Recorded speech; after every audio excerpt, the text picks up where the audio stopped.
Olá, meus queridos ouvintes do Finais Felizes, ou não. Especial de Páscoa. Hoje a história vem com gosto de chocolate amargo e recheio de vingança gourmet.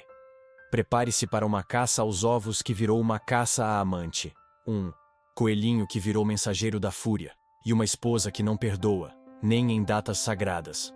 Senta, abre o bombom e se prepara, porque essa Páscoa aqui tem gosto de justiça. Clara era o tipo de mulher que levava a Páscoa a sério. Desde pequena, ela se encantava com a magia dessa época. Os coelhinhos de pelúcia nas prateleiras, o cheiro de chocolate no ar e a tradição de pintar ovos com a avó no quintal de casa.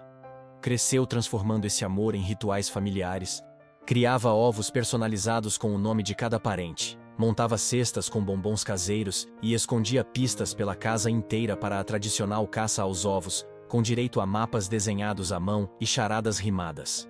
Para Clara, a Páscoa era um espetáculo de afeto e criatividade. Todo ano, ela elevava o nível, como se fosse uma competição consigo mesma para fazer a celebração mais inesquecível possível. E todos adoravam. Até aquela Páscoa. Tudo começou com um simples ovo gourmet. Ela encontrou no closet do marido, Júlio, um ovo enorme, lindamente embrulhado com fita dourada. Curiosa, achou que era um presente para ela, claro. Pensou que era uma surpresa romântica, afinal, ele vinha sendo tão atencioso nos últimos dias. Pegou o ovo e ficou com os olhos marejados, já imaginando uma declaração de amor dentro. Abriu com cuidado, quase tremendo. Mas dentro do ovo, nada de bombons. Tinha um bilhete. Te encontro no AP Sexta. Vem de coelhinha. Ela sorriu sem entender. AP? Que AP? Será que ele alugou um cantinho pra gente? Ai, que fofo. Só que quanto mais relia, mais o estômago embrulhava. A ficha caiu. Não era pra ela. Clara piscou 3 vezes. A boca secou. E então veio o pensamento. Esse coelho vai conhecer a fúria da cenoura. Júlio, o marido, era do tipo que se achava muito esperto. Escondia mensagens da amante nos fundos dos ovos gourmet. Aqueles com compartimento secreto que geralmente vem brinquedinho. Em vez de brinquedo, vinha paixão proibida. Claramente, ele confundiu Páscoa com um aplicativo de traição. Clara, fingindo não ter visto nada, começou a mapear tudo. Datas, frases, apelidinhos doces. Montou uma tabela no Excel chamada Coelhinha do Capeta. Até a cor do papel alumínio virou pista. O marrom escuro era ele sendo safado. O lilás, dia de motel. E o pior, Clara achava no início que eram bilhetes carinhosos para ela. Meu bombom de amêndoa. Fico contando os segundos para te ver de novo. Ela chorava lendo aquilo, achando que o marido estava resgatando o romance. Até ver o apelido Coelhuda. Nunca tinham se chamado assim. Na manhã de Páscoa, Clara estava diferente. O sorriso no rosto era o mesmo, mas havia um brilho sarcástico no olhar. Recebeu a família com abraços apertados demais e disse: essa vai ser a melhor caça aos ovos de todas. Inesquecível. Palavra de Clara. A sogra notou algo estranho, mas achou que era emoção. Júlio estava inquieto. Clara servia espumante às 10 horas da manhã com frases do tipo: vamos brindar a verdade. Quer dizer, a vida. E então começou a caçada. Cada membro da família recebeu um mapa com pistas misteriosas e versos rimados. Mas ao invés de bombons ou brinquedos, os ovos traziam verdades. O tio Cláudio, que achava que era tudo uma grande piada, encontrou um ovo com a frase: você também sabia, né? Ele ficou pálido e soltou um riso nervoso. A prima Fernanda, que nem fazia ideia da confusão, achou um ovo com um versículo bíblico modificado. A verdade vos libertará, mas antes vai doer. Já a sogra abriu um que dizia: querida, o inferno também tem vagas para mães cúmplices. Até a sobrinha de 7 anos pegou um ovinho que dizia: às vezes o pior monstro tá do nosso lado do sofá. A menina leu em voz alta e perguntou: é um filme, tia Clara? Clara sorriu e respondeu: é sim, querida. Um filme de terror com final justo. Por fim, Júlio, empolgado, achou um ovo e gritou: achei um, amor. Abriu. Dentro. Você gosta de brincar de esconder, né? O silêncio tomou conta do jardim. Os rostos iam mudando conforme os ovos iam sendo abertos. Clara só sorria, com sua taça de espumante e olhar de vingança artesanal. Mas Clara tinha guardado o melhor para o final. Com um sorriso de diva vingativa, pegou um ovo feito à mão, com cobertura crocante de castanhas caramelizadas, e entregou a Júlio com uma voz doce. Amor, esse eu fiz pensando em você, com muito amor. E fibra. Júlio, besta, mordeu sorrindo. Minutos depois, começou a suar. O estômago roncava como trovão. Ele se encolheu no sofá e soltou um gemido. As pessoas pararam de conversar. Tá tudo bem, Júlio? Perguntou a sogra. Tô. Só Ai, uma cólica. Leve. E então veio o primeiro. Um pum escandaloso e brilhante. Sim, o glitter saía junto. Cada escape era um espetáculo pirotécnico intestinal. A pressão dele caiu. Sentou, levantou, correu.